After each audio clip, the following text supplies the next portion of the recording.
خذيته مني ومليت. بعد يومين على اختفائه عثر ذووه على جثته في منطقة شارع فلسطين. الشاب كرار نوشي والذي انتمى حديثا للوسط الفني ضمن الاختصاص المسرحي في كلية الفنون الجميلة، استفاق أهله وسكان منطقته الحسينية شرقي بغداد على وقع صدمة وهم يتلقون نبأ تصفيته. هو أنا أبوه قتل ابني اخو ابني قتل منه وما له عداوه والله فقير يا اخي طريقه وجه الطريقه الله يوحد ما عندنا عداوه واحد واحد والله هاي جيران اللي يشتوه ايه بالليل الساعه 12 كرار احكي لي على كرار.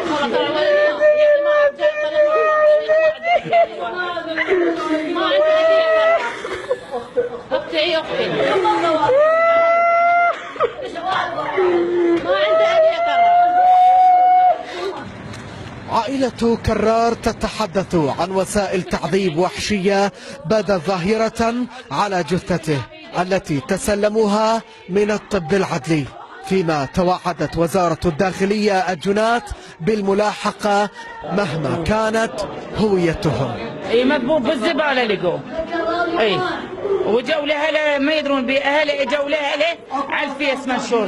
لا اي اثار تعذيب. عارفين دي يعني مشلعينها رقبته مكسرين يديه الاضافه مشلعه ومن انا بيه هم طلقه براسه من ورا ومن انا شان مال سلسله.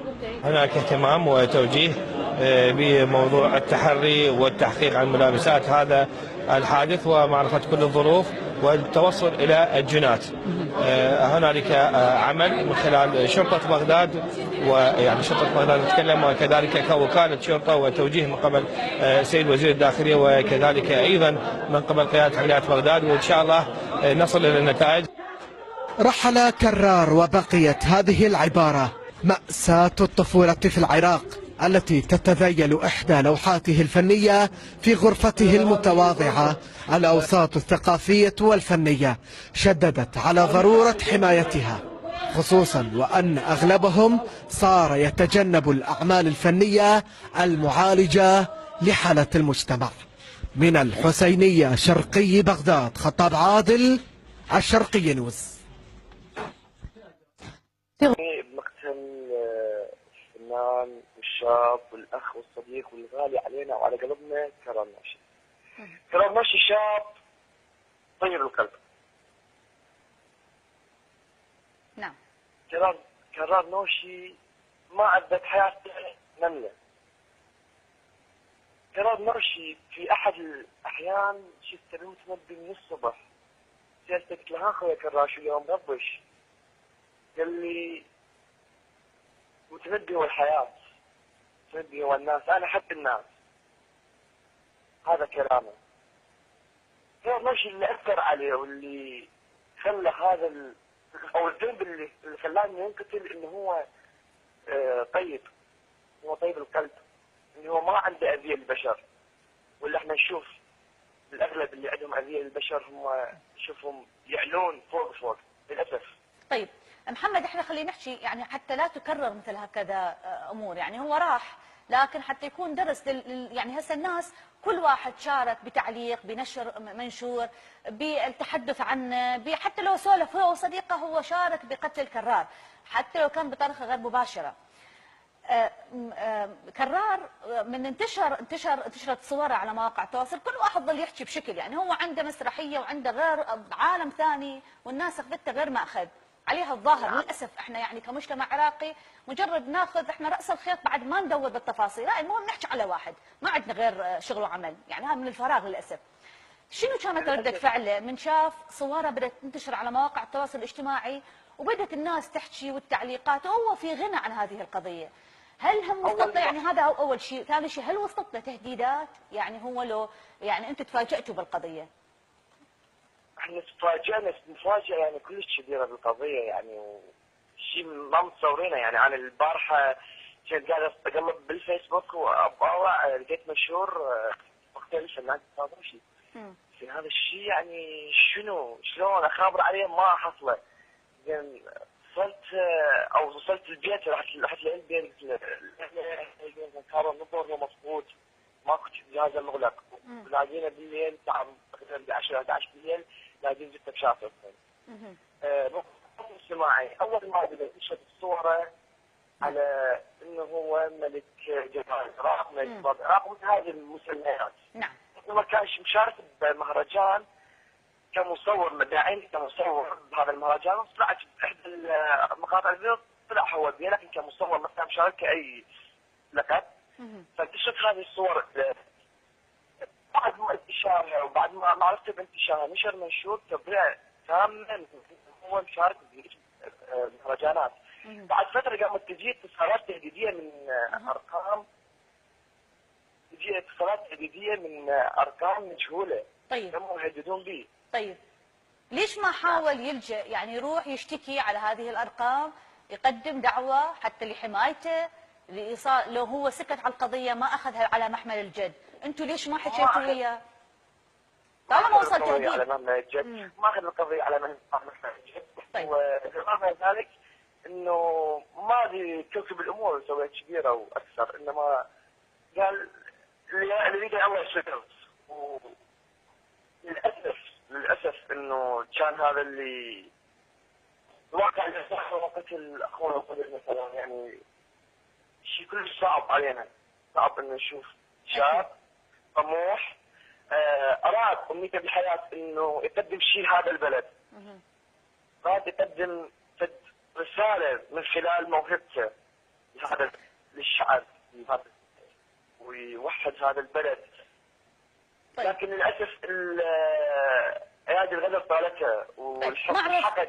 محمد انت اقرب يعني للحادثه، هل هناك تحقيق فتح؟ يعني هل هناك اصابع اتهام؟ اكو وصلوا الى خيوط لهذه العصابه لمن قتل؟ لازم اكو كاميرات مراقبه؟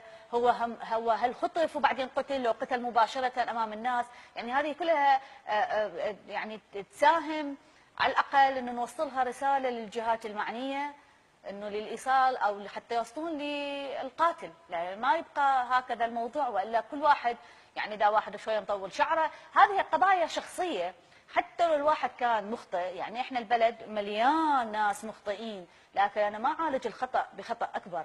المفروض تكون هناك جهات توعيه، يعني اكو امور اكو مجريات، مو واحد يقتل انت تعالج الخطا، انت القاتل من يقول انت كامل مكمل، ومو بهذه الطريقه البشعه. حتى انتشار صوره وهو مقتول ايضا موضوع بحث آخر، يعني نتمنى من الناس أيضا ما تنشر مثل هكذا أمور للميت إلى حرمة. ما أعرف هل هناك تفاصيل، أكو شيء وصلوا له أهله، ناسه، أنتم أصدقائه، هو تارك فد رسالة معينة؟ يعني ما أعرف عندكم شيء عن القضية؟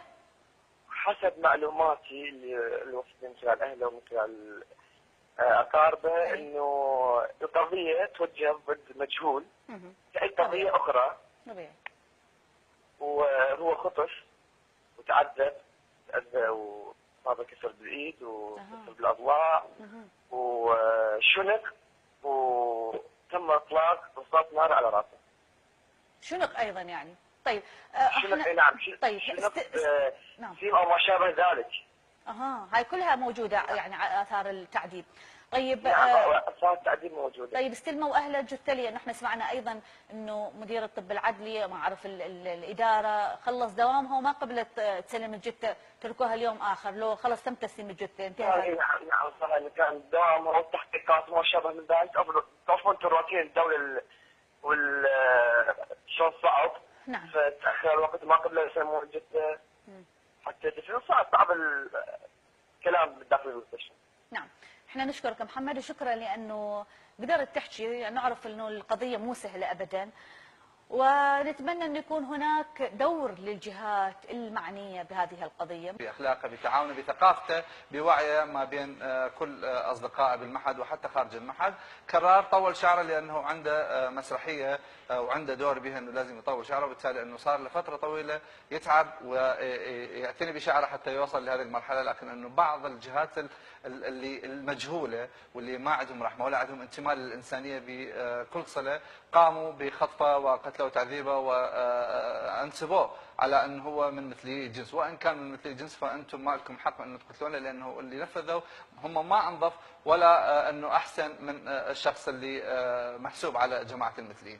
هذا الموضوع يراد انه تكون له وقفه جاده من قبل كل الجهات المعنيه وعلى راسهم رئاسه الوزراء، لانه بغداد اصبحت فوضى بظل غياب الدور الرقابي من قبل الجهات الامنيه، صح انه اكو مسيطرات، صح انه اكو مفارق، لكن انه عمليه القتل والاختطاف موجوده في بغداد. موضوع ثاني اللي هو موضوع الوسائل، سبب رئيسي من اسباب قتل الشاب المغدور كرار نوشي في بغداد. ليش؟ لانه والله انتشرت صورته بمواقع التواصل الاجتماعي، هو شعره طويل ومعتني به. ليش؟ لانه عنده اداء دور في احدى المسرحيات اللي قاموا بكتابتها وتمثيلها مجموعه من طلاب معهد الفنون الجميله، وحسبوه انه قالوا هذا كرار ما دام انه طول شعره فهو معناها انه من مثل الجنس.